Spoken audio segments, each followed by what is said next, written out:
আমি করেছি, আমি হুকুমের গোলাম। আমার বাবারা ফেরা, আজকে ইমাম ইবনে কাসিরের আল বিদায়া ওয়ান নিহায়া 8 নম্বর খণ্ডের 404 পৃষ্ঠায় আমি যে আরবিটা পড়েছি এই অনুবাদ করা হয়েছে। দেখেন, ইতিপূর্বে ইয়াজিদ ওবাইদুল্লাহ ইবনে জিয়াদ হুসাইনের সাথে ইজিদের দ্বন্দ্ব। আজকে আমাদের কিছু হযরতগণ বোঝানোর চেষ্টা করবে যে এটা একটা রাজনৈতিক দ্বন্দ্ব। এজিদ ছিল বৈধ খলিফা, আর ইমাম হুসাইন তার খিলাফতে ভাগ বসাতে গিয়ে যুদ্ধ বিগ্রহ হয়েছে। অতএব হুসাইনেরও কিছু ভুল আছে, এজিদেরও কিছু ভুল আছে, কিছু মিষ্টি মৌলবি আছে আমাদের সমাজে। বলেন আছে না নাই?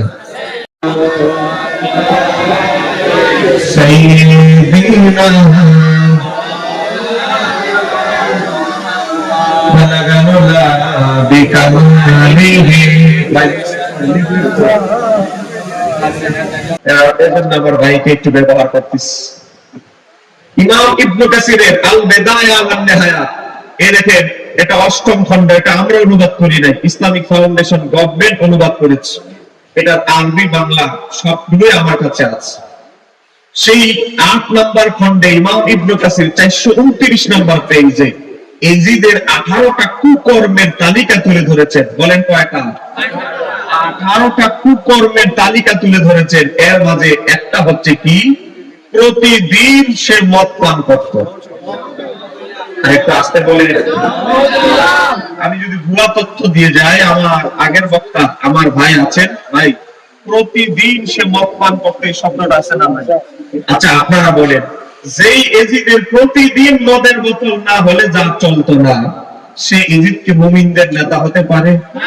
ইমাম হুসাইনের মতো ব্যক্তির নেতা হতে পারে? সম্মানিত আমার দিন ভাইয়েরা, আমি বয়ানের আগে আবার বলে নিচ্ছি, আমার কথাগুলো একটু গরম হবে, কিন্তু প্রত্যেকটা কথার সাথে এভিডেন্স, সাথে সাথে রেফারেন্স দেওয়া হবে। অমুক হাদিসে আছে, হাদিসটা কোন কিতাব, কত নম্বর হাদিস, এটা না বলে আমি আলোচনা করব না। অসুস্থ হতে পারি, কিন্তু আমার ব্রেন তো আর অসুস্থ নয়। যতটুকু কথা বলবো মিডিয়া রেকর্ড হচ্ছে, প্রত্যেকটা কথা এভিডেন্স দিয়ে বলবো। আল্লাহ আমাকে বলার, আপনাদেরকে শোনার তৌফিক দান করুন। জোরে বলে এক কথা বলেন না? আছে ভাই, মনে রাখবেন আমরা হুসাইনি প্রেমিক। কারবালার জমিনে ইমাম হুসাইনের পক্ষে যারা জীবন দিয়েছে তাদের ইতিহাস খুলে দেখেন, প্রত্যেকের নামের তালিকা দেখেন। সেই নামের তালিকার ভিতরে একজন ব্যক্তির নাম আছে, তার নাম হচ্ছে আব্দুল ওয়াহাব। বলেন তার নাম কি? ওয়াহাব আল্লাহর একটা নিরন্তবী নামে একটা নাম, অনেক ইম্পর্টেন্ট একটি নাম। এই আব্দুল ওয়াহাব নামে একজন যুবক কুফা নগরীতে বসবাস করছেন। সে জন্মগ্রহণ করার পর একেবারে ছোট থাকতে তার বাবা মারা গিয়েছে। কারো ছোট থাকতে যদি বাবা মারা যায়, আমরা সমাজে তাকে কি বলি? আপনাকে রাগ করছেন? আমি দেখেন, এই অসুস্থতা অবস্থায় আমার আজকে 2টা মাহফিল, একটা মাহফিল ক্যান্সেল করেছি, কালকে জুমার জন্য আরেকজনকে ঠিক করেছি। এই অবস্থায় এসেছে। আপনারা যদি আওয়াজ না দেন আমার বলেন, আমার হাদিয়া দরকার নেই। আপনার মাহফিল কমিটিকে জিজ্ঞাসা করেন, আমি 1 টাকা অ্যাডভান্সও নেই নাই। ওনারা বলছে হুজুর বিকাশ নাম্বার দেন। আমি বলি বিকাশ নাম্বার দিব মাহফিলের দিকে, এখন অ্যাডভান্স দিতে হবে না। তো অতএব আমাকে যদি একটু আওয়াজটা দেন, একটু সহজ হবে। আমার ওয়াজ অন্যান্য বক্তার চেয়ে একটু ভিন্ন, কারণ আমি সুর দিয়ে ওই রস কস লাগায় আওয়াজ করতে পারি না। আমার কথাগুলো হবে আকীদা ভিত্তিক ইলমি, কিছু কথা আপনারা নিয়ে যাওয়ার মতো হবে ইনশাআল্লাহ, আশাবাদী। তবে একটু আওয়াজ দিতে হবে। ইতিপূর্বে আমার ভাই সেলিম ভাই অনেক সুন্দর আলোচনা আহলে বাইতের উপরে করেছেন, আমি সেদিকে যাব না, আমি সূক্ষ্ম বিষয়গুলো বলবো। এবার আসেন, শিশুকালে 3 বছর বয়স থাকতে বাবা মারা গিয়েছে। এখন আমাদের সমাজে শিশুকালে যদি কারো বাবা মারা যায়, আমরা তাকে কি বলি? আব্দুল ওয়াহাবের মা বয়স কম, চাইলে নতুন জায়গায় বিয়ে বসে আবার সংসার জীবন করতে পারে, কিন্তু সন্তানের মায়া, স্বামীর ভিটা ছাড়েন নাই। স্বামীর ঘরে থেকে সুতার কাজ করে সন্তানকে মানুষের মতো মানুষ করেছেন, বড় করেছেন। আর তার জীবনে বড় স্বপ্ন, আমার সন্তান ইসলামের জন্য, নবীর জন্য উৎসর্গ হবে। এজন্য আব্দুল ওয়াহাবকে তৈরি করেছেন, গড়ে তুলেছেন একজন যোদ্ধা হিসেবে। একজন বড় যোদ্ধা যখন হলো, তার মা চিন্তা করলো আমার ছেলে তো অনেক যুদ্ধ করলো, এখন আমার ছেলেকে বিয়ে করানো দরকার। বিয়ে করিয়েছেন 9ই মুহররম। বলেন কতই মুহররম? যারা বলেন কতই মুহররম? 61 হিজরিতে 9ই মুহররম রাত্রেবেলা বিয়ে সম্পাদন হয়েছে। সকালবেলা 10ই মুহররম কারবালার ঘটনার দিন সকালবেলা যখন হয়ে গেল, আব্দুল ওহাবের মা বাইরে গিয়েছেন হাঁটতে, হঠাৎ করে খবর এসেছে কারবালা নামক জায়গায় ইমাম হোসেনকে বন্দী করে রাখা হয়েছে। এই ঘটনা যখন খবর আসলো আব্দুল ওহাবের মায়ের কাছে, আব্দুল ওহাবের মা একটা দৌড় দিলেন, ঘরের গিয়ে কাছে গিয়ে দরজা আঘাত করতে লাগলেন, ও আমার সন্তান আব্দুল ওহাব, ও আমার সন্তান আব্দুল ওহাব, তাড়াতাড়ি দরজা খোল। বিয়ে করেছেন, নতুন বউ নিয়ে সকালবেলা নাস্তা খাচ্ছে, আড্ডা দিচ্ছে, দরজা তাড়াহুড়া করে খুললে, ও মা কি হয়েছে? কোন দুর্ঘটনা নাকি? কেউ কি মারা গেল নাকি? কোন দুর্ঘটনা হলো নাকি? সকালবেলা তুমি দরজা আঘাত করছো, মা কি হয়েছে? ও আব্দুল ওহাব বাইরে আস, বউ ছেড়ে বাইরে আস। হযরত আব্দুল ওহাব বাইরে গেলেন। ও আব্দুল ওহাব, আমি তোকে কুলি পিটি করে মানুষ করেছি, এত বড় করেছি কি জন্য? আল্লাহর রাস্তায় জীবন উৎসর্গ করার জন্য। আমি যে যুদ্ধ হয়েছে এই যুদ্ধের প্রশিক্ষণ আল্লাহর রাস্তায় ব্যয় করার জন্য। ও আব্দুল ওহাব, আমি মা অল্প বয়সে তোর বাবা মারা গিয়েছে, আমি চাইলে নতুন সংসার করতে পারতাম, কিন্তু আমি কোন সংসার জীবন বেছে নেই নাই, একটা উদ্দেশ্যে, তোর উসিলায় আমি মা জান্নাতি হব। তো মা আমি কি করতে হবে? ও বাবা, জান্নাতের টিকিট কেনার মনে হয় সময় এসে গিয়েছে। বাবা আমার কি করতে হবে বলো? ও বাবা, আমি শুনেছি কারবালা নামক জায়গায় ইমাম হুসাইনকে বন্দী করা হয়েছে, আল্লাহ হাবিবের পবিত্র নাতি হুসাইনকে বন্দী করা হয়েছে। তাড়াতাড়ি যুদ্ধের পোশাক পরে, তলোয়ার নিয়ে, যুদ্ধের টুপি পরে কারবালা নামক জায়গায় রওনা দিয়ে দে, হাসরের ময়দানে দেখা হবে। আল্লাহ যখন প্রশ্ন করবে, ও আব্দুল ওহাবের মা, ও আমার বন্দী, কি আমল নিয়ে এসেছিস হাসরের ময়দানে? আমি একটা কথাই বলবো, মাওলা, আমি অমুক সন্তানের মা, আমার সন্তান আব্দুল ওহাব তোমার না, তোমার হাবিবের নাতি হুসাইনের পক্ষে জীবন উৎসর্গ করেছিল। আব্দুল ওহাব মায়ের এই কথা শুনে ঘরের ভিতরে এক কদম রাখলেন, ঘরের দরজা দিয়ে প্রথম কদম যখন রাখলেন, দ্বিতীয় কদম ঢুকানোর আগেই দেখে আব্দুল ওহাবের স্ত্রী হাতের মেহেদি গুলো এখনো শুকায় নাই। মাত্র 9ই মুহররম রাত্রেবেলা বিয়ে হয়েছে, হাতের মেহেদি গুলো এখনো কাঁচা, শুকায় নাই। এক রাতের স্ত্রী এক মুহূর্ত স্বামীর সাথে কাটিয়েছে। সেই স্ত্রী আব্দুল ওহাবের স্ত্রী যুদ্ধের পোশাক, টুপি আর পোশাক নিয়ে, অস্ত্র নিয়ে স্বামীর জন্য দাঁড়ায় আছে। আব্দুল ওহাব নিজের স্ত্রীকে দেখে হতবাক। ও আমার বিবি, তুমি জানো ইমাম হুসাইনের পক্ষে যোগদান করা মানে আমি আর পৃথিবীতে থাকবো না, আর আমি এই সংসারে জীবনে আর বাড়িতে ফিরে আসার সুযোগ নাই। তুমি বিধবা হবে, আমি মারা গেলে তুমি বিধবা হবে বলে জানার পরেও, ও আমার বিবি, ও আমার স্ত্রী, প্রিয়তমা স্ত্রী, তোমার স্বামীকে শহীদ করা হবে, তুমি বিধবা হবে জানার পরেও তুমি কিভাবে স্বামীর জন্য অস্ত্র, যুদ্ধের পোশাক তুমি দান নিয়ে দাঁড়িয়েছ? আব্দুল ওহাবের স্ত্রী বলে, স্বামী, আমি পিছন থেকে আড়ি পেতে সব কথা আপনাদের দুইজনের শুনেছি। ও স্বামী, আপনাকে আমি বিদায় দিলাম, দেখা হবে হাসরের ময়দানে। এর আগ পর্যন্ত আমি ধৈর্য ধারণ করে থাকবো। আল্লাহ যখন আমাকে জিজ্ঞাসা করবে, আমার বন্দী, কি আমল নিয়ে এসেছিস? আমি বলবো, আল্লাহ, আমার জীবনের সুখ আল্লাহ সবকিছু তোমার হাবিবের নাতি ইমাম হুসাইনের জন্য উৎসর্গ করে দিয়েছিলাম।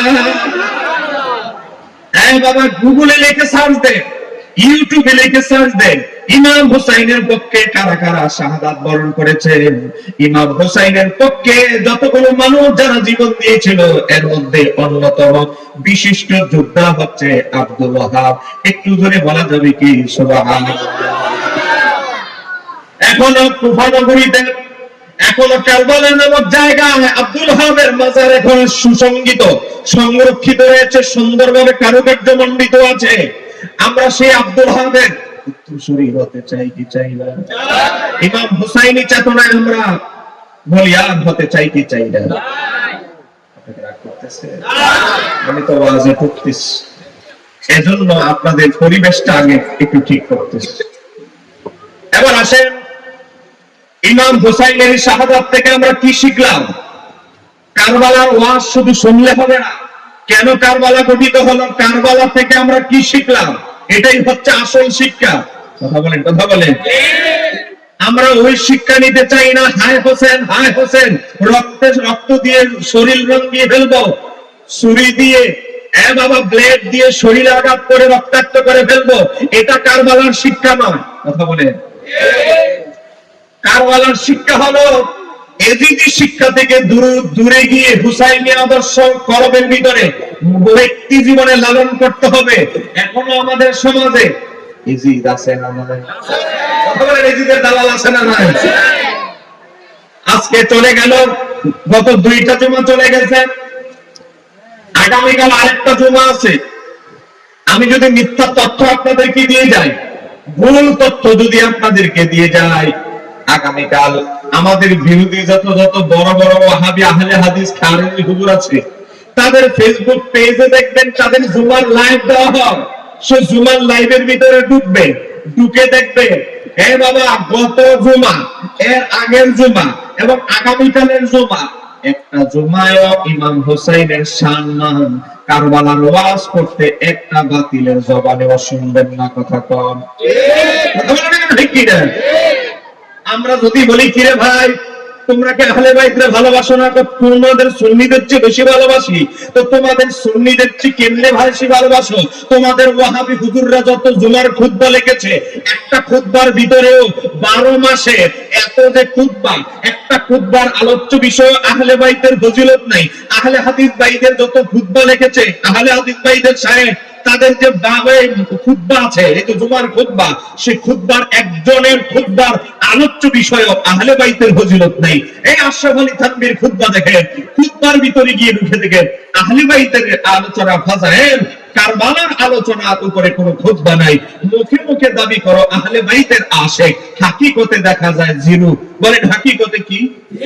পিছনের ভাইরা কি আমার সাথে রাগ করছেন নাকি ভাই? নাকি বক্তা অ্যাক্সিডেন্ট করছে দেখে ওয়াজ পছন্দ হচ্ছে না?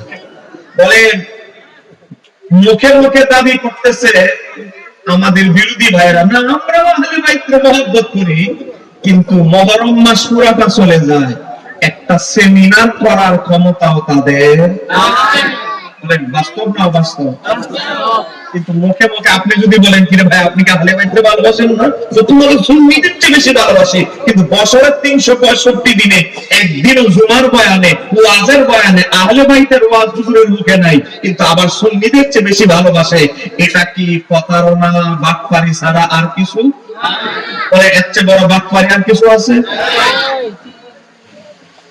এই চলছে এখন বাটপারি। গভীরভাবে লক্ষ্য করেন, আমার কথাগুলো কারণ একটু গায়ে লাগতে পারে, কিন্তু হক কথা বলবো। দাওয়াত দিলে দিবেন, না দিলে নাই, হাদিয়া দিলে দিবেন, না দিলে নাই, কিন্তু শরীরে শক্তি আছে, কাজ করে খাবো, দিন মজুরি করবো, তারপরেও এজিদের কাছে, এজিদ বাহিনীর কাছে ঈমান বিক্রি করবো না। কথা বলেন না কেন? ঠিক কিনা?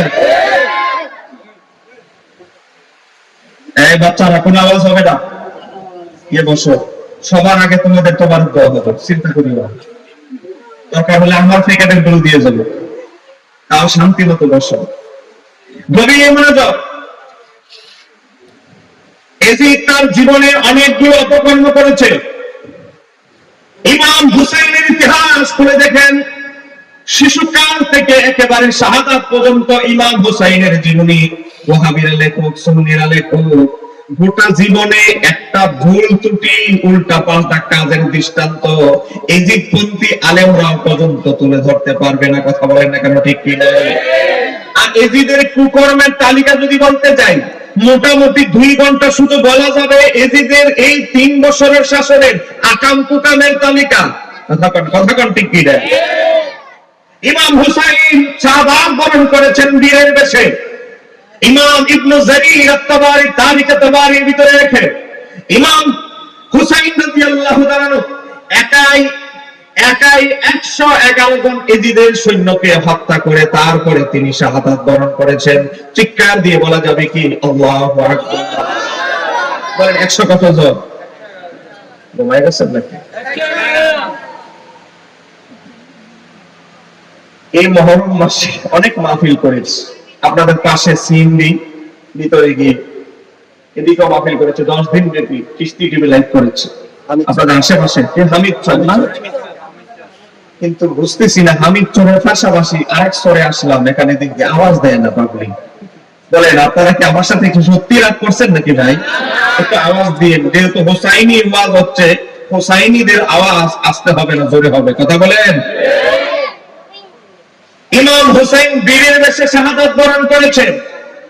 পৃথিবীর জাপান থেকে শুরু করে সূর্য অস্তমিত যায় সর্বশেষ যারা দেখে মরক্কো, সেখানে পর্যন্ত ইমাম হুসাইনের নাম উচ্চারিত হয়। আর এজিদের নামটা কলঙ্কময় হিসেবে, লানত হিসেবে এজিদের নাম বলা হয়। ইমাম হুসাইনের শাহাদাত সম্মানের সাথে উল্লেখ করা হয়। আর এজিদের মৃত্যু ওয়াহাবিরা পর্যন্ত এজিদের মৃত্যুর কাহিনী বর্ণনা করে না, কারণ এজিদ এমন ভাবে মারা গেছে এটা প্রকাশ করার মতো নয়, কথা কন না কেন, ঠিক কিনা? সারা জীবন ইমাম হুসাইনের শাহাদাতের আওয়াজ শুনলেন, কিন্তু ইমাম হুসাইনের দুশমন, আল্লাহর দুশমন এজিদ কিভাবে মারা গিয়েছে এটা কি আপনারা জানেন? আরে না জানলে ওয়াজ করার জন্য দাওয়াত দিবেন, আমার এত চিন্তা করা কি আছে? বলেন এজিদ কিভাবে মারা গেছে আপনারা কি জানেন? আমি কি বলবো? দেখেন শুনে যান, এই পাপিষ্ঠ কিভাবে মারা গিয়েছে। গভীর মনোযোগ। আমার আল্লাহর সৃষ্টির ভিতরে একটা সৃষ্টি হচ্ছে বানর। বলেন বানর, বানর চিনেন না? চিনলে ফয়েজ লেগ যাবেন, 50 টাকা টিকিট দিয়ে দেখে আসবেন, টাকা অসুবিধা হলে আমার থেকে হাওলাত নিয়ে যাবে। এ বাবা, আমার আল্লাহ বড় বড় জালেমদেরকে পৃথিবী থেকে বিদায় করে দেওয়ার জন্য আমার আল্লাহর বিশাল বড় বাহিনীর প্রয়োজন হয় নাই। নমরুদের মতো কাফেরকে দুনিয়া থেকে বিদায় করার জন্য আমার আল্লাহ সেনাবাহিনীর প্রয়োজন হয় নাই, একটা মশা দিয়ে পৃথিবী থেকে তাকে বিদায় করে দিয়েছে। বলেন সে আল্লাহ এখন আছে না? আছে। বড় সন্ত্রাস 100টা মার্ডার করেছে, তার বয়ে চট্টগ্রাম শহর কাঁপে, কিন্তু দেখা যায় সামান্য একটা ঠুনকু জ্বরে দুনিয়া থেকে বিদায় হয়ে গেছে। এরকম আছে না? আমার আল্লাহ এজিদকে মৃত্যু দেওয়ার জন্য, মৃত্যুবরণের জন্য আমার আল্লাহ বাছাই করেছেন। আল্লাহর সৃষ্টি জগতের ভিতরে একটা মাখলুক সৃষ্টি, সেটা হচ্ছে বানর। এজিদের 18টা কুকর্মের ভিতরে একটা কুকর্ম হলো সে পশু পাখি দিয়ে লড়াই লাগাইতো, মোরগ দিয়ে মোরগের। এই মোরগ পাকিস্তানি মোরগ না, এক প্রকার মোরগ আছে যুদ্ধাম মোরগ, যুদ্ধ করতে পারে। এই ধরনের মোরগ উঁচু দামে ক্রয় করত ইয়াজিদ। উঁচু দামে ক্রয় করত, মোরগ দিয়ে মোরগ, বানর দিয়ে বানর। আবার কি করত, একটা মোরগ দিয়ে আরেকটা মোরগকে এজিদ লাগাতো। একটা যখন আরেকটার না মারতে পারতো, এজিদের চেহারায় হাসি থাকতো না। যখন একটা আরেকটারে মারতো, হি হি করে হাসতো। সে চড়া দাম দিয়ে বানর কিনে আনছে, নিজের বানর কিনে আনছে, আবার বানর। এজিদ কিছু বানর কিনে এনেছে, তার শখ হলো বানরে বানরে খেলাটা হলে দেখতে আনন্দ লাগবে। এখন বানর কিনে আনছে, তার চিন্তা হলো আগামীকাল বানরে বানরে খেলা লাগাই দিবে। এমন অবস্থা, রাত্র হয়ে গিয়েছে।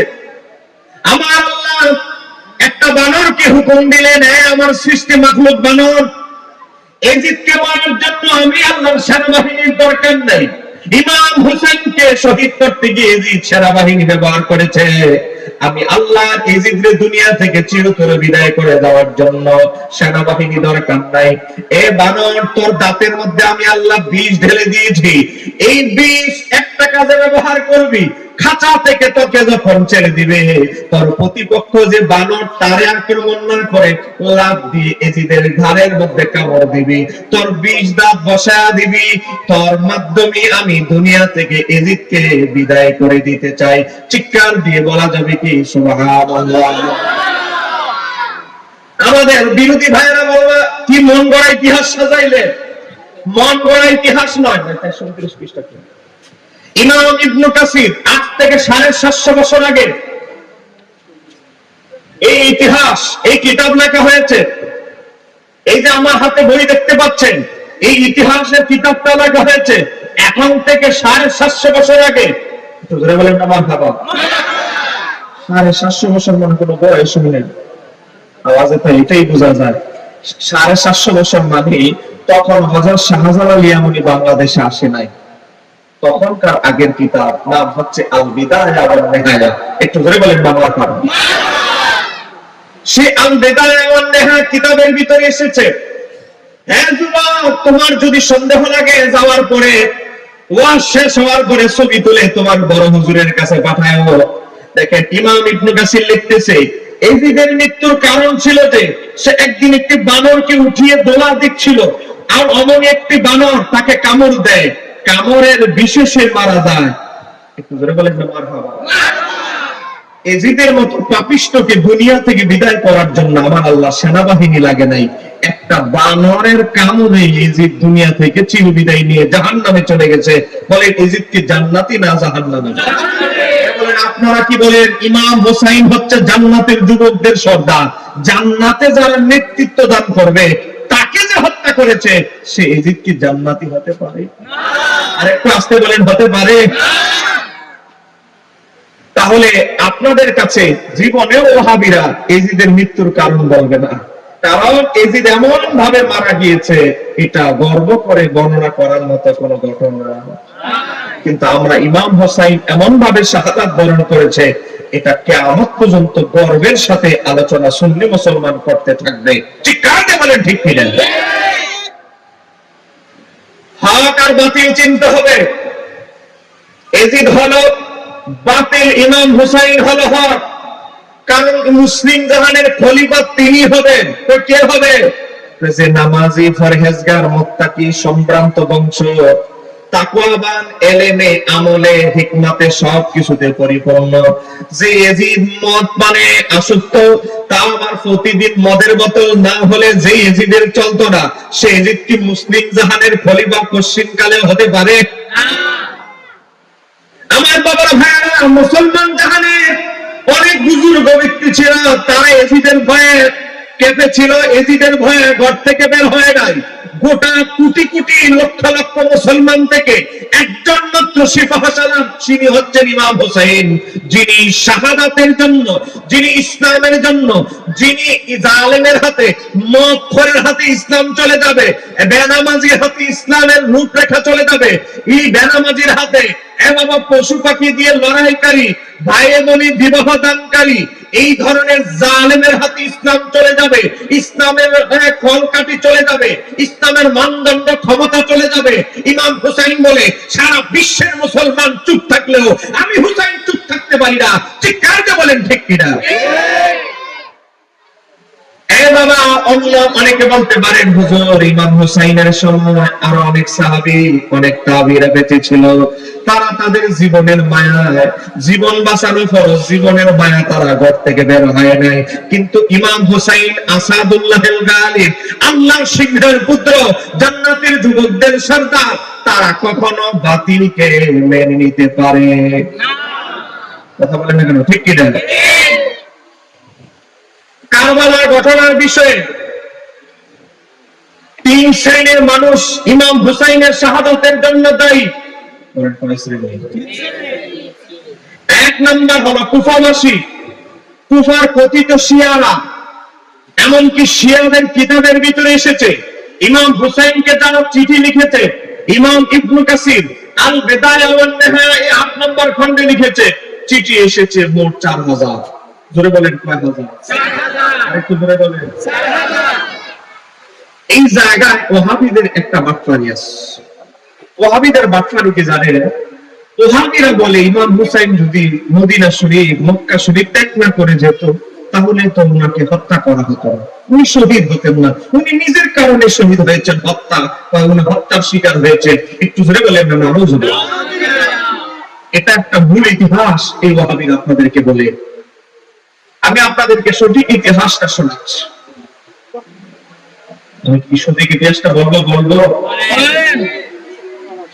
এজিদ যখন সিংহাসনে আরোহণ করল, সিংহাসনে আরোহণ করার পর, সিংহাসনে আরোহণের পর চিঠি লিখে পাঠানো মক্কায়, তখন ইমাম হুসাইন মক্কা শরীফে ছিলেন। চিঠি লিখে পাঠালো, হ্যাঁ ওয়ালিদ, মক্কার গভর্নর, তুমি হুসাইনের কাছে আর আব্দুল্লাহ ইবনে জুবায়েরের কাছে যাও, তাদেরকে বলো আমি ইয়াজিদের কাছে যেন বায়াত হয়, যদি বায়াত না হয় গর্দান কেটে ফেলো। একটু জোরে বলেন না, আজকে বাপ্পানি করো, বলো আজকে ইমাম হুসাইন মদিনা মক্কা ত্যাগ না করলে শহীদ হতো না, কেন ইতিহাস বিকৃত করো? ইমাম ইবনে কাসির আল বিদায়া ওয়ান নিহায়া কিতাবের ভিতরে উল্লেখ করেন, আমি আপনাদেরকে আরবি সহ ইতিহাস বলে যাচ্ছি। এই অবস্থায় গভর্নর ওয়ালিদ, আমির, যিনি মক্কার আমির, তিনি চিঠি পেয়ে বলে আমি ওয়ালিদের জীবন চলে যাবে, তারপরে নবীর নাতির গায়ে একটা পশমেও আমি আঘাত করতে পারবো না। চিঠি নিয়ে চলে গেছে ইমাম হুসাইন এবং আব্দুল্লাহ ইবনে জুবায়েরের কাছে, দুইজন একত্রে বসা। তাদেরকে বললেন যে আমির মুয়াবিয়া রাদিয়াল্লাহু তাআলা শাহাদাত বরণ করেছেন, এখন ইয়াজিদ নিজে নিজে খলিফা হয়ে গেছে, এখন সে চায় আমি আপনাদেরকে তার হাতে বায়াত করাই, এখন আপনারা কি বলেন? আব্দুল্লাহ ইবনে জুবায়ের হযরত ইমাম হুসাইনকে ইশারা দিলেন, ইশারা দিয়ে বুঝাইলেন এখন কিছু উত্তর দিয়েন না, উত্তর দিলে সে তার বাহিনী পাঠাই দিবে মক্কায়, রক্তাক্ত হতে পারে, আমরা হিকমতে কি করা যায় আমরা দেখব। গভীরভাবে লক্ষ্য করেন, গভীরভাবে লক্ষ্য করেন, ওয়ালিদ যখন এই কথা বলল, ইমাম হুসাইন বললেন খিলাফত এত সহজ ব্যাপার নয়, আর ইয়াজিদের মতো ব্যক্তির হাতে বায়াত হওয়া এত সহজ ব্যাপার নয়। আমি পরে আপনার সাথে এই বিষয়ে কথা বলবো। মক্কা শরীফের গভর্নর, গভর্নর মানে সিটি মেয়র, আমাদের চট্টগ্রামের সিটি মেয়র আছে না নাই? এই সিটি মেয়রকে আরবিতে বলা হয় আমির, মানে যিনি একটা শহরকে নিয়ন্ত্রণ করে, দেখাশোনা করে। সিটি মেয়র ওয়ালিদ আমির চলে গেলে, ঘর থেকে বের হওয়ার পরে রাস্তায় দেখা হলো মুনাফিক ইয়াজিদের এক নাম্বার দালাল মারওয়ান বিন হাকাম। মারওয়ান বিন হাকাম ওয়ালিদের এই কথা শুনে ফাকাল লাহু মারওয়ান, এই বাটপার মারওয়ান কি বলল জানেন? আপনি আবার তাদেরকে বায়াত হতে বলেন, মানে ইমাম হুসাইনকে বায়াত হতে বলেন।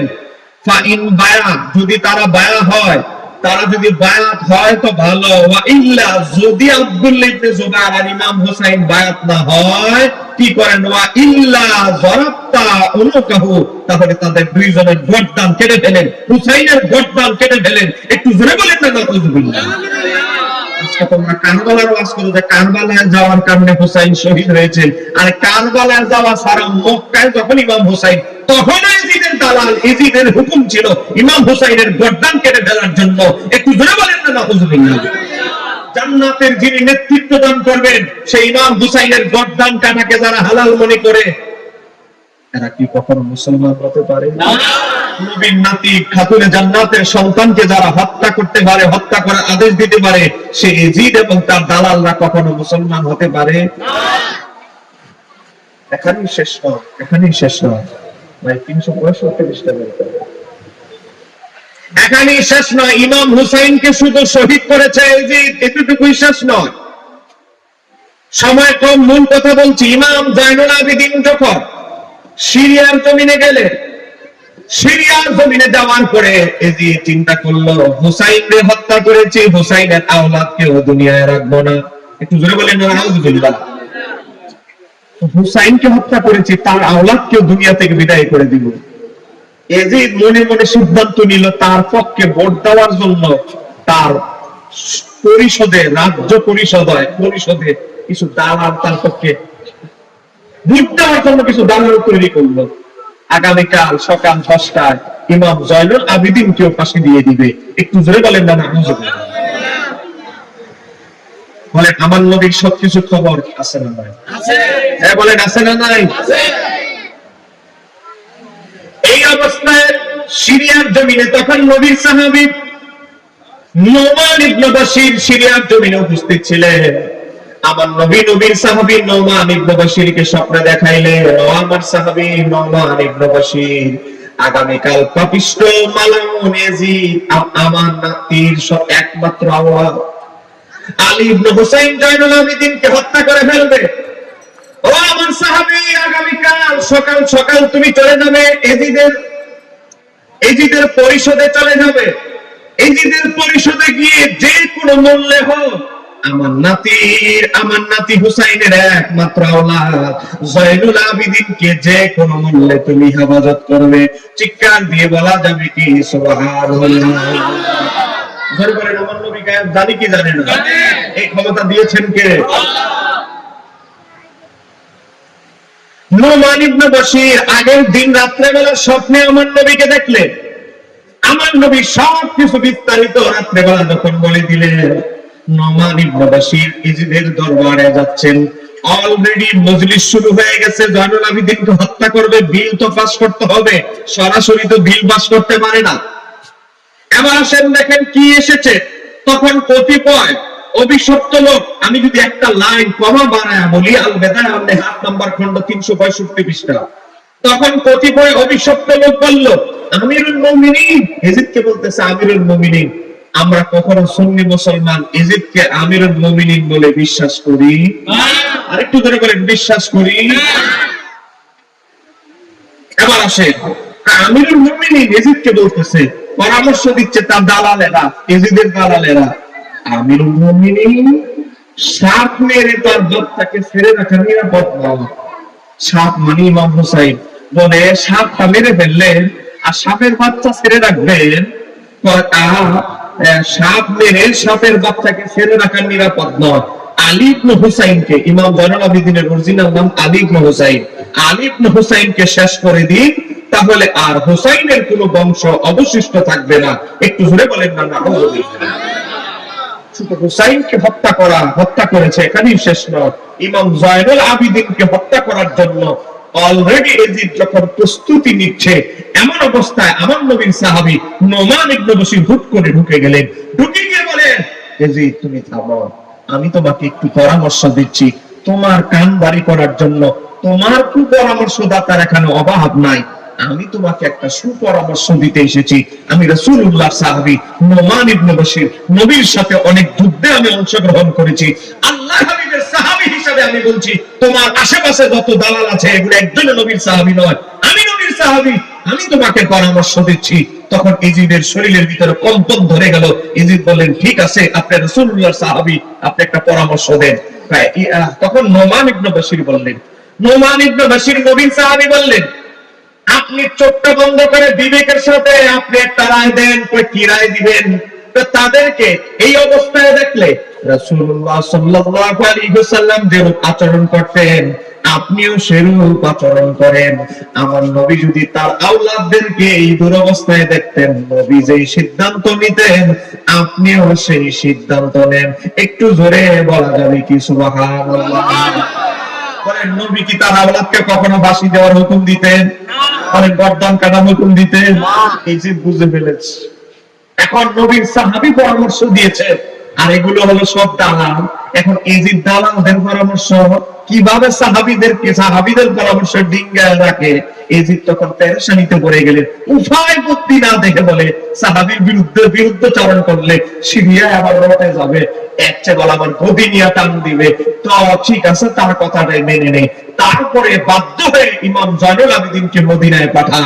হ্যাঁ আমার ইয়াজিদপন্থী হুজুরেরা, দেখো ইমাম হুসাইনকে নয়, শুধু ইমাম হুসাইনের নিরপরাধ সন্তান ইমাম জয়নুল আবেদিনকে যে ইয়াজিদ হত্যা করতে চেয়েছিল, সে ইয়াজিদ পশ্চিমকালেও মুমিনদের আমির হতে পারে না, মুসলমানদের ইমাম হতে পারে না। ঠিক কান্দে বলেন, ঠিক কিনা? এখানে শেষ নয়। আহলে বাইতকে কতটুকু কষ্ট দিয়েছে একটু গভীরভাবে লক্ষ্য করেন। এই দেখেন, ইয়াজিদের সামনে ইমাম হুসাইনকে বলা হয়েছে সাপ। কি বলা হয়েছে? সাপ মেরে সাপের বাচ্চাকে ছেড়ে রাখবেন। ইয়াজিদকে বলতেছে সাপটা মেরে ফেললে না, সাপের বাচ্চা বাঁচায় রাখলে এই সাপের বাচ্চাটা বড় হবে, আপনাকে সবর মারবে। অতএব সাপ যেহেতু মেরে ফেলেছেন, সাপ মানে হুসাইনকে যেহেতু মেরে ফেলেছেন, সাপের বাচ্চা বাঁচায় রাখলে এটা আবার বড় হলে আপনাকে সবর মারবে, এরও মেরে ফেলে। আমার বাবারা ভাইরা, ইমাম হুসাইনকে যে ব্যক্তি সাপ বললো, এজিদের সামনে ইমাম হুসাইনকে সাপ বলে তুলনা দিল, ইমাম জয়নুল আবেদিনকে সাপ বলে তুলনা দিল, আমরা বলো সবচেয়ে বড় বিষধর সাপ হলো এজিদ। ঠিক কাজে বলেন ঠিক কিনা? এখানেই শেষ নয়, ইমাম হুসাইনকে বলা হচ্ছে যিনি জান্নাতের নেতৃত্ব দিবে তাকে বলা হচ্ছে সাপ। আমার আরেকটা ওয়াকিয়া আপনাদেরকে দেখাচ্ছি, আপনারা কি বিরক্ত হচ্ছে?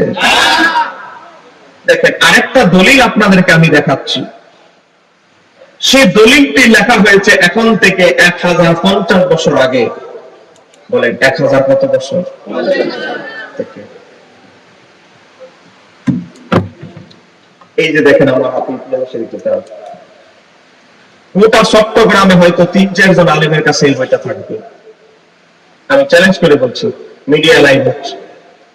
এটা 79 খণ্ডের একটা কিতাব। একটু ধরে বলেন না মারহাবা। আমার হাতে যে খণ্ডটা দেখতে পাচ্ছেন এটা হচ্ছে 69 নাম্বার খণ্ড। এই কিতাবটার দাম হচ্ছে 36,000 টাকা। এখন ওভাবে এই কিতাব কিনলে পড়বে, সে 36,000 টাকা দা যদি এক কিতাব কিনে মসজিদে বেতন প্রায় 8,000, তার কয়েক মাস না খেয়ে থাকতে হবে। এই কিতাবটা তারিখে দামেশ ইমাম ইবনে আসাকিরের লেখা। আমার যারা বাসায় গিয়েছেন তারা জানেন আমার 7-8 মানে শুধু আরবি কিতাবই আছে আলহামদুলিল্লাহ। জোরে বলেন না মারহাবা। এগুলো রাখছি কিসের জন্য জানেন? ওহাবীরা বাহাসের চ্যালেঞ্জ দিলে তখন বুঝেন না 19-20 না, এখানে 20-20 দিয়ে বুঝাইয়ে দিব। একটু জোরে বলেন না মারহাবা। এই ইতিহাসের কিতাবটা এটা 69 নাম্বার খণ্ড, 169 পৃষ্ঠা থেকে আপনাদেরকে বলছি। কারো সন্দেহ লাগলে যাওয়ার পরে না থাকতে ধরবেন, ছবি তুলে আপনার বড় হুজুরের কাছে পাঠাবেন, কিতাবের কভারের ছবি, ভিতরের ছবি, সব ছবি পাঠাবেন। এবার আসেন, ইমাম হুসাইনকে যখন শহীদ করা হলো, ইমাম হুসাইনকে যখন কারবালার ময়দানে শহীদ করা হলো, এক প্রকার দালাল ওবাইদুল্লাহ ইবনে জিয়াদ পাঠাইছে, তাড়াতাড়ি যাও সিরিয়ায়, কি হুসাইনকে তো খতম করে ফেলেছি, আমার পক্ষ থেকে ইজিদ রে জানায় দাও। 2 জন লোক পাঠাইছে, ওবাইদুল্লাহ ইবনে জিয়াদ ইজিদ রে ইমাম হুসাইনের আমরা মুমিনরা বলি দুঃসংবাদ আর ইজিদের কাছে সুসংবাদ এটা জানানোর জন্য। এবার আসেন, ইয়াজিদের একজন দাত্রী মহিলা ছিল যে ইয়াজিদকে ছোট কাল থেকে লালন পালন করত, দাত্রী, টাকা দিয়ে লালন পালন করত। সেই মহিলাটার নাম হচ্ছে রায়া। সেই মহিলা বলে, এই কুলাঙ্গাররে আমি ছোট কাল থেকে লালন পালন করেছি। এই কুলাঙ্গারের খাস কামরায় 2 জন লোক আসলো কুফা থেকে। দেখেন তার দাত্রী মা বলতেছে ইয়াজিদের, এই কুলাঙ্গারের কাছে আরো 2 জন কুলাঙ্গার আসছে। কোথায় থেকে? কুফা থেকে, ইমাম হুসাইনের মৃত্যুর সংবাদ শোনানোর জন্য। দেখেন ইমাম ইবনে কাসির তারিখে দামেস্কের ভিতরে লিখতেছেন, ওই রায়া নামক মহিলা বলতেছে, তা দাখালা বাদু বনি উমাইয়াতি আলা ইয়াজিদি, তো বনি উমাইয়া কয়েকজন লোক ইয়াজিদের কাছে আসলো, ইয়াজিদের দরবারে আসলো। ফাকালা, আয়েশা বলতেছে, আবশির ইয়া আমিরুল মুমিনিন, ইয়াজিদকে বলতেছে, ও আমিরুল মুমিনিন, সুসংবাদ গ্রহণ করেন, সুসংবাদ গ্রহণ করেন। বলে কিসের সুসংবাদ? বলে ইমাম হুসাইনের শাহাদাত। এটা কি মুমিনদের জন্য সুসংবাদ না দুঃসংবাদ? একটা আস্তে বলেন, হুসাইনি প্রেমিকরা ঘুমায় গেছেন নাকি? বলেন ইমাম হুসাইনের শাহাদাত এটা মুমিনদের জন্য সুসংবাদ না কষ্টের সংবাদ?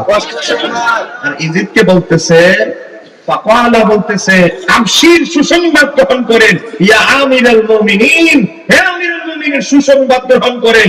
কিসের সুসংবাদ রে? কি সুসংবাদ নিয়ে আসছো? সুসংবাদ হচ্ছে ফাকাত আমকানাকাল্লাহু মিন আদুবিকা ওয়া আদুবুল্লাহ ওয়া আদুবিকা, আপনার শত্রু এবং আল্লাহর শত্রু ইয়ানি হুসাইন ইবনে আলী, তাকে দুনিয়া থেকে চিরবিদায় করে দেওয়া হয়েছে। একটু ধরে বলেন না নাউযুবিল্লাহ। ইমাম হুসাইন কি আল্লাহর বন্ধু না শত্রু? পিছনের দাঁড়িয়ে বলেন, ইমাম হুসাইন কি আল্লাহর বন্ধু না শত্রু? আল্লাহর বন্ধু। আর ইজিদের দরবারে চর্চা হচ্ছে, আমিরুল মুমিনিন আবশির, সুসংবাদ গ্রহণ করেন, ইয়া আমিরুল মুমিনিন, হে আমিরুল মুমিনিন আপনি সুসংবাদ গ্রহণ করেন। ফাকাত আমকানাকাল্লাহু মিন আদুবিকা আদুবিল্লাহ ওয়া আদুবিকা, আল্লাহর শত্রু এবং আপনার শত্রু হুসাইনকে দুনিয়া থেকে বিদায় করে দেওয়া হয়েছে। ইমাম হুসাইন আল্লাহর বন্ধু, আল্লাহর বন্ধুকে যারা আল্লাহর শত্রু বলে কশিন কালেও সে ইজিদের দালাল, ইজিদ মুসলমান হতে পারে না। কেউ যদি শাহজালাল ইয়ামানিকে বলে আল্লাহর দুশমন, ইমাম থাকবে না। তোমার যদি মন না চায় শাহজালাল ইয়ামানির প্রশংসা না করে চুপ থাকতে হবে, কিন্তু শাহজালাল ইয়ামানিকে আল্লাহর দুশমন বানাই দিলে বলেন ইমাম থাকবে? খাজা গরিব নওয়াজকে আল্লাহর দুশমন বললে ইমাম থাকবে? তাহলে ইজিদ যে ইজিদের দরবারে ইজিদের সামনে ইমাম হুসাইনকে আল্লাহর শত্রু বলা হলো, ইজিদ ওইটা তিরস্কার করলো না, মেনে নিল। ইজিদ সমর্থন করার কারণে ইজিদের দালাল ইমাম হুসাইনকে আল্লাহর শত্রু বলার কারণে ইজিদ এবং তার দালাল উভয়ই কাফের হয়ে গেছে। ঠিক কারণে বলতে হবে, ঠিক কিনা? মুসলমানি অজানা ইতিহাস জানতে হবে। এই ইতিহাস ইমাম ইবনে কাসির তারিখে ইমাম ইবনে আসাকির তারিখে দামেস্কের ভিতরে 69 নম্বর খণ্ড পৃষ্ঠা নাম্বার 159 9343 নম্বর রাবির জীবনীতে উল্লেখ করেছে, যা দারুল ফিকুর ইলমিয়া বৈরুত লেবানন থেকে ছাপা। আজকে ইমাম হুসাইনকে বলা হচ্ছে আল্লাহর দুশমন, ইমাম হুসাইনকে বলা হচ্ছে বিষধর সাপ। একটু ধরে বলেন না। আমরা সাপ শব্দটা অনেক ক্ষেত্রে ব্যবহার করি। আমার ছেলে অমুক মেয়ের সাথে কিন্তু চলিস না, এর পিছে কিন্তু পড়িস না, কিন্তু একটা কালনাগিনী সাপ বলেন, বলে কি বলে? তার মানে কি ওই মহিলাটা খুব খারাপ, মেয়েটা খুব খারাপ। আরে ওই অমুকের বন্ধুর বউর কথা বলো, আরে সে তো একটা বিষধর সাপ। এই সাপ শব্দটা আমরা খারাপ অর্থে ব্যবহার করি, এই কথা বলে না কেন? ঠিক কি? সমাজের সবচেয়ে খারাপ দুশ্চরিত্র খারাপ লোকের ক্ষেত্রে ব্যবহার করি, আর সেই সাপ শব্দ ব্যবহার করা হয়েছে ইমাম হুসাইনের শানে। এর চেয়ে বড় বেয়াদবি আর কিছু হতে পারে? মনে রাখবেন, আমরা আহলে সুন্নাত ওয়াল জামাত, আমরা শিয়াদের মতো বাড়াবাড়িতেও নাই। আবার যারা খারিজে নাসিবি আহলে বাইতের সম্মান গোপন করে, তাদের সাথেও আমাদের সুন্নিদের কোনো সম্পর্ক না। গোটা বছর যায় 365 দিনে একবার আহলে বাইতের ওয়াজ করে না। এতগুলো জুমা যারা একটা জুমায় আহলে বাইতের ফজিলত বর্ণনা করে না, অথচ আহলে বাইত ইসলামের জন্য, হকের জন্য মদখোর খলিফা হবে, ইসলামকে ধ্বংস করে দিবে, এই জন্য আহলে বাইত জীবন উৎসর্গ করেছে। কথা কেন কেন? ঠিক কিনা? যেই কথা বলতেছিলাম, ওয়াজের যে শিরোনামে ছিলাম, সেটা হলো আহলে বাইতের সাথে 1 নম্বর গাদ্দারি করেছে কুফার মানুষেরা। এজন্য হযরতে আব্দুল্লাহ ইবনে আব্বাস, আব্দুল্লাহ ইবনে ওমর দুইজনের সাথে যখন মক্কা মদিনায় দেখা হয়, দুইজনে কোলাকুলি করে বলেছে, ও আল্লাহর হাবিবের নাতি, জান্নাতের ফুল, জান্নাতের কোটি কোটি যুবকদের সর্দার, আপনি কুফা নগরীতে যায়েন না, কারণ কুফার মানুষদের মতো বিশ্বাসঘাতক আর পৃথিবীতে নাই। কথা কর ঠিক কি নাই? আমার বাবার ভাইয়া, ইমাম হুসাইন যখন 9 মুহররম বন্দী অবস্থায় কুফা নগরীতে রেখেছিলেন, 10 মুহররম ইমাম হুসাইন দেখেছিলেন, হে ইবনে আসাস, হে অমুক, হে অমুক, হে অমুক, আমার বাবার নাকি অনেক বড় আসে, আমি হুসাইনের জন্য নাকি জীবন দিতে প্রস্তুত, আমি হুসাইনকে চিঠি লিখে পাঠিয়েছ। ফলে থেকে ব্যাগ থেকে ইমাম হুসাইন চিঠি বের করে বললেন, ইবনে আসাস, মালাল নবী সত্য, দেখ চিঠি পাঠিয়েছিস আমি হুসাইনের কাছে, এই মর্মে চিঠি পাঠিয়েছিস, ও হুসাইন, নবীর নাতি হুসাইন, আপনি যদি কুফা নগরীতে না আসেন, আমরা বাধ্য হয়ে ইয়াজিদের হাতে বায়াত হব। আর হাসরের ময়দানে আল্লাহ যদি বলে, মক্কার জালেম বেনামাজি ইয়াজিদের হাতে কেন বায়াত হয়েছিস, আমরা আল্লাহকে বলবো, আল্লাহ তোমার হাবিবের নাতি হুসাইন আমাদের বায়াতে সাড়া দেয় নাই, আমরা বাধ্য হয়ে ইয়াজিদের হাতে বায়াত হয়েছি। এত মিষ্টি মিষ্টি ভাষায় আমি হুসাইনকে ধমক দিয়ে চিঠি লিখেছি, কোথায় তোর চিঠির রহস্য, কোথায় তোমাদের এই পীড়িত মোহাব্বত? এজন্য ইসলামের ইতিহাসবিদ বলে, ঐতিহাসিকগণ বলে, ইমাম হুসাইনের সাথে 1 নম্বর যে বাটপারি ফিডারি করেছে, হুসাইনের সাথে যে ধোঁকাবাজি করেছে, তারা হচ্ছে কুফার শিয়ারা। চিৎকার দিয়ে বলেন না কেন? ঠিক কিনা? ইমাম হুসাইনকে নিরাপত্তা না দিতে পারলে দাওয়াত দেওয়ার কোনো দরকার ছিল না। একটু ধরে বলেন, দরকার ছিল না। এবার আসে এজিদ কেন এভাবে সিদ্ধান্ত নিলেন? মনে রাখবেন, আপনাদেরকে একটা কথা শুনিয়ে যাচ্ছি, জন্মের পর থেকে কোনো বাচ্চা ফেন্সিডিল হয়ে বের হয় না মায়ের গর্ভ থেকে। জন্মের পর থেকে কেউ দুশ্চরিত্র হয়ে বের হয় না। তার সঙ্গী সাথী সঙ্গ দোষে অনেক মানুষ খারাপ হয়। এই কথা বলেন এখন ঠিক কি? একটা যুবক মায়ের গর্ভ থেকে বের হয়ে বড় হয়ে ওই দুষ্ট হয় না, মদ কর, ফেন্সিডিল কর, গাঁজা কর, ইয়াবা কর, ট্যাবলেট কর হয় না, বেনামাজি হয় না। এটা সঙ্গ দোষে হয়, সঙ্গ দোষে হয়। এজিদ এত অপকর্ম করেছে, তার এক নম্বর যে পিএস ছিল সে ছিল দুষ্ট।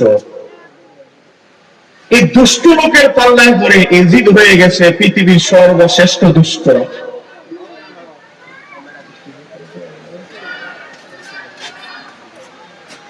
ওদেরকে নিয়ে আসেন।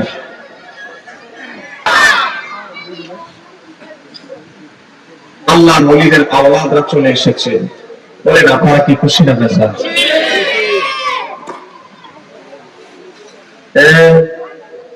এত বেশি খুশি হলে আবার হবে না, লিমিট থাকতে হবে। আওয়াজ করা যাবে না। বাচ্চারা, তোমাদেরকে আবার সংকেত দিচ্ছি, সতর্ক করছি, কোনো আওয়াজ করা যাবে না। বসো, আধা ঘন্টা বসো।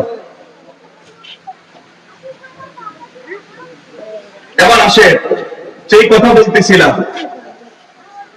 ইমাম হুসাইন যদি এজিদের বিরুদ্ধে যুদ্ধে না দাঁড়াতেন, ইমাম হুসাইন যদি এজিদের মতো লম্পট মদখোরের বিরুদ্ধে না দাঁড়াতেন, পৃথিবীর ইতিহাসে ন্যায়ের পক্ষে, হকের পক্ষে কথা বলার দৃষ্টান্ত মুছে যেত চিরতরে। চিৎকার দিয়ে বলেন না কেন ঠিক কিনা?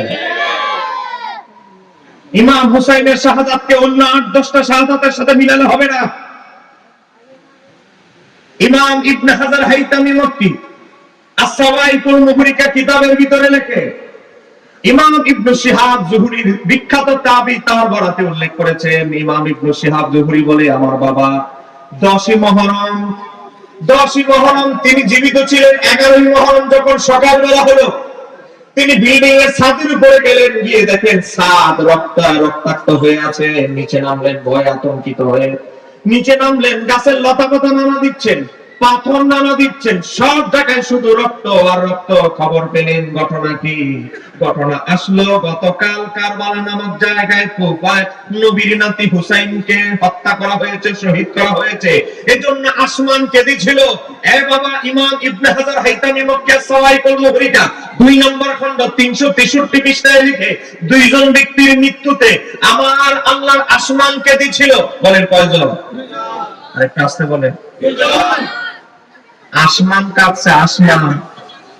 2-4-5 জন ব্যক্তি নয়। একজন হচ্ছে হযরতে ইয়াহিয়া আলাইহিস সালাম, যিনি গাছের ভিতরে ঢুকেছিলেন। ইহুদিরা কোরাত দিয়ে ওনার গর্দান সহ গাছটা কেটে ফেলেছিলেন। আসমান কেঁদেছিল, কিন্তু আসমান কাঁদলেও রক্ত বর্ষিত হয় নাই। কিন্তু ইমাম হুসাইন শাহাদাতের কারণে আকাশ এমন ভাবে কেঁদেছে, আকাশ থেকে রক্তের বৃষ্টি বর্ষিত হয়েছিল। বিশুদ্ধ সনদে বর্ণিত, ইমাম নুরউদ্দিন হাইসামি মাজমাউ জাওয়ায়েদে বলেছেন, রিজালুস সহিহ হাদিসের সনদ সহিহ বুখারীর মতো বিশুদ্ধ। কোন হুজুর বলবে শিয়াদের বানানো, এই গান চলবে না। মাজমাউ জাওয়ায়েদে সহিহ বলা হয়েছে। এখানেই শেষ নয়, আরেকটা সহিহ সনদ ইমাম তাবরানী আল মুআজামুল কবির হাদিস বর্ণনা করেছে। হাদিসটি বর্ণনা করেছেন বিখ্যাত তাবী সুফিয়ান সাউরী রাহমাতুল্লাহ আলাইহি। তিনি বলেন, সুফিয়ান সাউরী বলেন, আমি কোন উস্তাদ থেকে নয়, ডাইরেক্ট আমার দাদি থেকে শুনেছি। তিনি কুফার মানুষ। ইমাম সুফিয়ান সাউরী বলে, আমার দাদি 10ই মুহররম রাত্রেবেলা এক বিয়ের অনুষ্ঠানে গিয়েছে। আরবের তখন বিয়ের অনুষ্ঠানগুলো হতো রাতে। বলে কোন সময়? রাতে। ভোজ অনুষ্ঠান রাতে হচ্ছে। আরবের ভোজ অনুষ্ঠানগুলো রাতে হতো। 10ই মুহররম কারবালার ঘটনার দিন। 10ই মুহররম আমার দাদি গিয়েছে এক বিয়ের ভোজের অনুষ্ঠানে। বাবুর্চি পাক শাক করে রেডি করে রেখেছে। বাবুর্চি যখন খাবার বিতরণ করবে, পাতিল উল্টায় সব খাবার চাই, পাতিল উল্টায় সব খাবার চাই। বাবুর্চি দিছে মাথা হাত, চাকরি তো যাবে, জরিমানা দিতে হবে। এই অবস্থায় বাবুর্চি বলে, একটু আগে 3 ঘন্টা আগে আমি খাবার পাক করে রেখে এসেছি, খাবার ছিল ঠিক, কিন্তু হঠাৎ করে খাবার কেন চাই হয়ে গেছে? পার্শ্ববর্তী এলাকায় আরেকটা বিয়ের অনুষ্ঠান হচ্ছে, তারা বলে আমাদের খাবারও চাই হয়ে গেছে। আরো বিভিন্ন শহরের বিভিন্ন জায়গা থেকে খবর এসেছে। পরবর্তীতে আরো 2-3 দিনের অনুসন্ধানী একসাথে রিপোর্ট জমা করে হযরত সুফিয়ান সাউরি বলে আমার দাদি বর্ণনা করেছে, আশেপাশে সহ বিশ্বের জমিনে 10ই মুহররম যত বিয়ের অনুষ্ঠান হয়েছিল, আমার আল্লাহ সমস্ত বিয়ের অনুষ্ঠানের খাবারগুলো ছাইয়ে পরিণত করে দিয়েছিলেন। কারণ আজকে শোকের দিন, কোন আনন্দ চলবে না।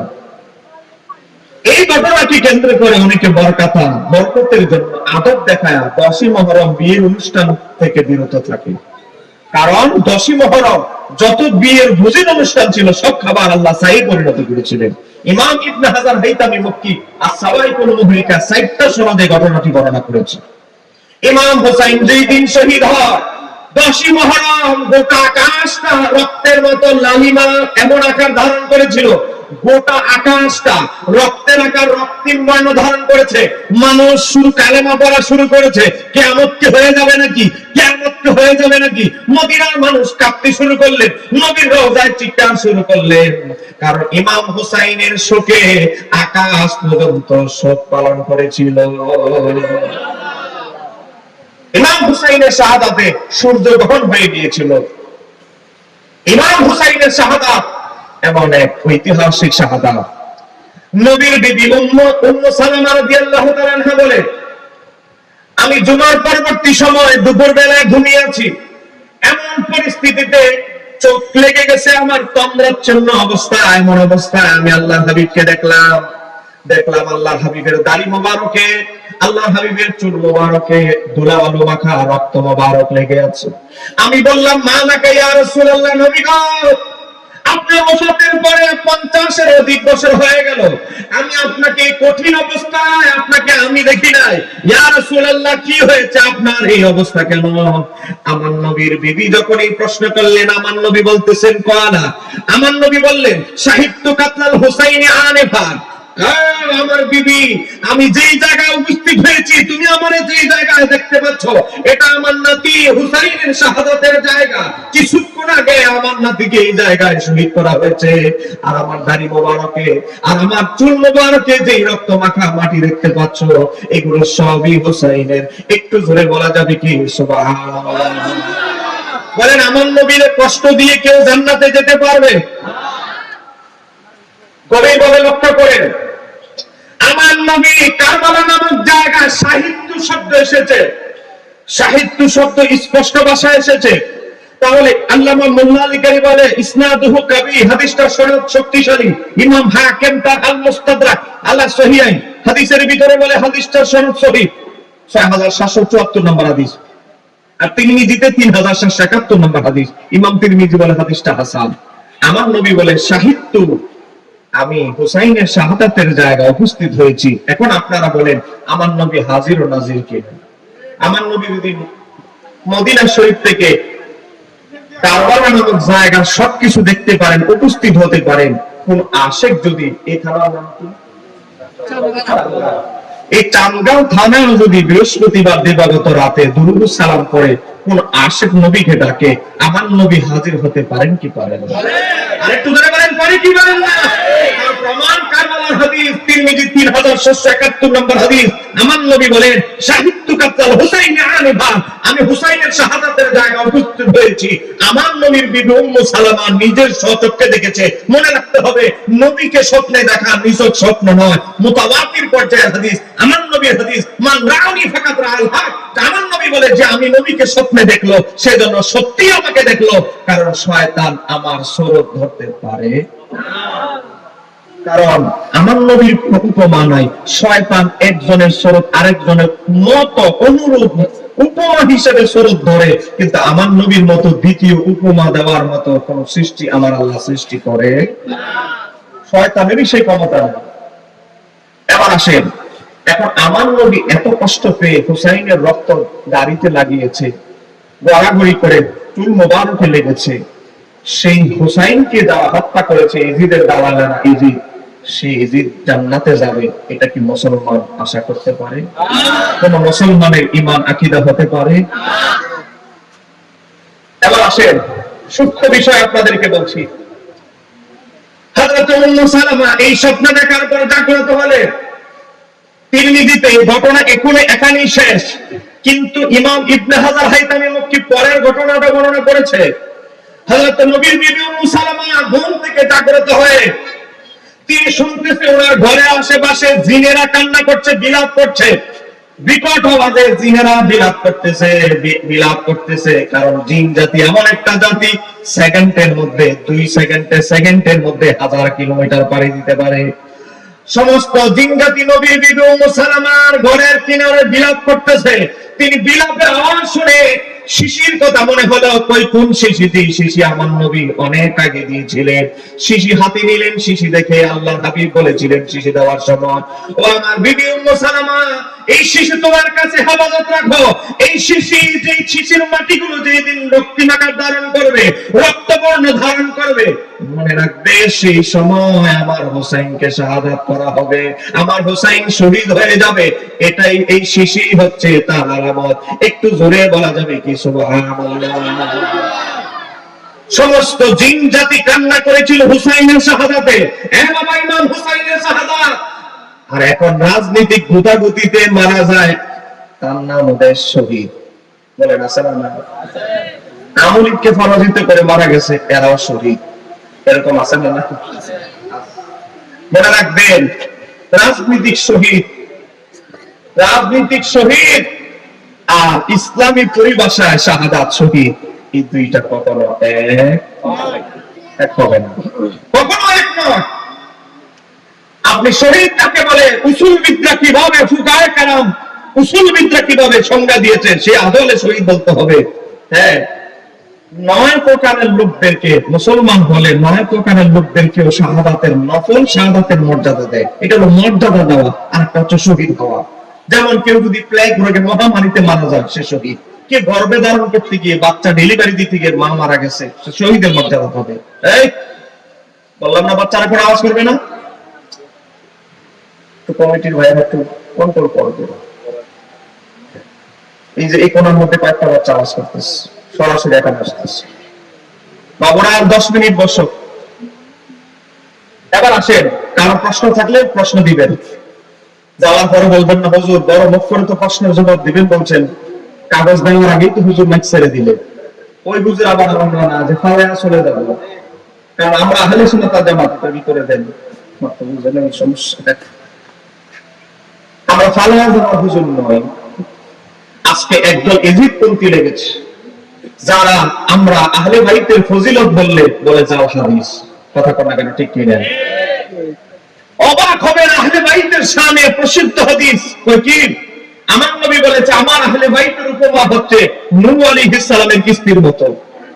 একটু জোরে বলেন না সুবহানাল্লাহ। নবীর 7 জন, জোরে বলেন কয়জন? 7 জন সাহাবী হাদিসটা বর্ণনা করেছে। আবু সাঈদ খুদরি, উম্মু সালামা, আব্দুল্লাহ ইবনে আব্বাস, আব্দুল্লাহ ইবনে ওমর। কিন্তু আহলে হাদিসদের যারা ইজিদকে রাহমাতুল্লাহ আলাইহি বলে, এদের বড় হুজুর নাসিরউদ্দিন আলবানী বলে এই হাদিসটা অত্যন্ত দুর্বল, চলবে না। জোরে বলেন না হুজুর। কেন চলবে না? আহলে বাইতের ফজিলতে হাদিস আসলেই চলে না। এই দেখেন আপনাদের দোয়া, আমার লেখা 2 খণ্ডে দেখেন, 2 খণ্ডে লেখা প্রমাণিত হাদিসকে জাল বানানোর স্বরূপ উন্মোচন। আমি আমার এই 2 খণ্ডের ভিতরে যত এজিদপন্থী আছে, যারা আমার নবীর শানমানের হাদিসগুলোকে জাল বলে, আজকে আহলে বাইতের ফজিলতের হাদিস বলে জাল। আনা মাদিনাতুল ইলমি ওয়া আলিউন বাবুহা, আমার নবী বলেছে তিরমিজির হাদিস, আমি আলেমের শহর, আলী তার দরজা, জাল হাদিস। আলবানী বলে জয়ীফ না, এটা জাল। একটু জোরে বলেন না নাউযুবিল্লাহ। অথচ ইমাম হাকিম সহ ইমাম জালালউদ্দিন সুয়ুতী আল্লাহ আলীর মাসমুর মধ্যে, মুল্লা আলী কারি আসরারুল মারফুয়ার মধ্যে, আল্লামা আজলুনি কাশফুল খাবার মধ্যে বলেছে হাদিসটা সহিহ। জোরে বলেন না মারহাবা। ইবনে হাজার আসকালানী বলেছে হাদিসটা হাসান। অথচ কেন? আমি আলেমের শহর, আলী তার দরজা, এই হাদিস বললে কয়টা শিয়ারা বেশি বলে, অতএব এটা জাল। আজকে এনিয়া বেনায়া কৌশলে উসুলে হাদিসের নিয়ম বর্জন করে উসুলে হাদিসের নীতিমালা হচ্ছে, হাদিস যদি জয়ীফ হয়, একাধিক সূত্রে বর্ণিত হলে হাদিস এটা জয়ীফ নাই, এটা শক্তিশালী। আপনি একটা দুর্বল মানুষ একা, আপনার পক্ষে যদি আরো 4 জন দাঁড়া যায়, আপনি কি আর দুর্বল আছেন? উসুল হাদিসের দৃষ্টিকোণ কোন হাদিস যদি সনদগতভাবে দুর্বল হয়, তার পক্ষে যদি সাপোর্টিং এ আরো কিছু সূত্র থাকে, তাহলে ওই সনদ তার দুর্বল বলা যাবে না, কারণ এটা শাওয়াহিদের সমর্থনে আরো হাদিস রয়েছে। এ বাবা, আজকে শবে বরাতের হাদিস নাকি জাল। আজকে দেখেন নবীর নাম শুনে চুমু খাই বলে হাদিস জাল। আজকে দেখেন আমরা নবীর নূরানিয়তের হাদিস বলি, নবীকে নূর বলি বলে জাল। আজকে দেখেন আমরা পিতামাতা মায়ের চেহারার দিকে তাকালে বাবা কবুল হজের সওয়াব আল্লাহ লিখে দেয়, বাইহাকি সওয়াবুল ইমানের হাদিস 200 বর্ণিত হয়েছে, আল্লাহই বলে জাল। আজকে নবীর শান মানে আমরা কোন হাদিস বললেই বলে জাল। আজকে হানাফি মাযহাব আমরা যে নামাজ পড়ি, আমাদের নামাজ নাকি গোটা জাল হাদিসের উপরে প্রতিষ্ঠিত। একটু জোরে বলেন না নাউযুবিল্লাহ। আজকে এই যে জাল জাল জাল জাল বলে, এদের একজন বড় হুজুর দেখেন, বইয়ের নাম জাল হাদিসের কবলে রাসূলুল্লাহ সাল্লাল্লাহু। এই বইয়ের ভিতরে লিখেছে মুজাফফর বিন মুহসিন। তার এই বইয়ের ভিতরে 28 নম্বর পৃষ্ঠার ভিতরে সে উল্লেখ করেছে, সম্মানিত মুসল্লি, আমি যদি ভুল তথ্য দেই এখানে বই স্টেজে, তো বর্তমান সমাজে যে সালাত প্রচলিত আছে তা জাল ও জয়ীফ হাদিস ভিত্তিক বানোয়াট সালাত। আরেকটু আসতে বলে পিছনের ভাইরা জোরে বলে। মানে আমরা যে নামাজ পড়ি, আমাদের নামাজ হচ্ছে জাল বানোয়াট নামাজ। বানোয়াট বুঝেন মানে বাতিল। আপনি নাবির নিচে হাত বাঁধছেন, বাতিল। আপনি বারবার তাদের মতো আঙ্গুল নাচান না, আপনার নামাজ বাতিল। আপনি ওয়ালাদ-দালিন বলার পরে বলে চিৎকার দেন না, আপনার নামাজ নামাজ নয়। আপনি এদের মতো লেডিস মার্কায় ভাবে নামাজে দাঁড়ান না, আপনার নামাজ নামাজ নয়। আপনি তারাবি 20 রাকাত পড়েন, আপনার তারাবি তারাবি নয়। এটা আমি বলছি না, আহলে হাদিসদের বড় হুজুর মুজাফফর বিন মুহসিন তার বইয়ের 28 নম্বর পৃষ্ঠা লিখেছে। এই যে জাল নামাজ, এই যে জাল জাল বলা হচ্ছে, এই যে কথায় কথায় জাল, এটা নিয়ে আমি অনেকদিন গবেষণা করছি, কোন সুন্নি আলেম এটার জবাব দিচ্ছে না।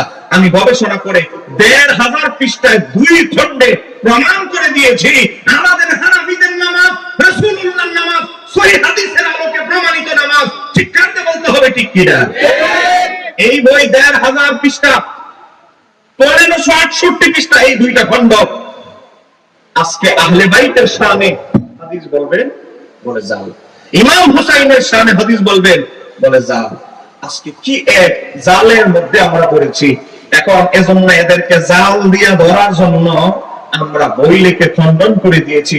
কারণ সব অনেক সময় মিথ্যা বারবার বারবার বললে, চুপ থাকলে ওই মিথ্যা অনেক সময় সত্য হয়ে যায়। কথা বলেন না কেন, ঠিক কি না? এজন্য বলছি, আজকে অনেকে ডক্টর আব্দুল্লাহ জাহাঙ্গীরের হাদিসের নামে জালিয়াতি বই পড়ে আজকে বলে আমি আলমের শহর আলী তার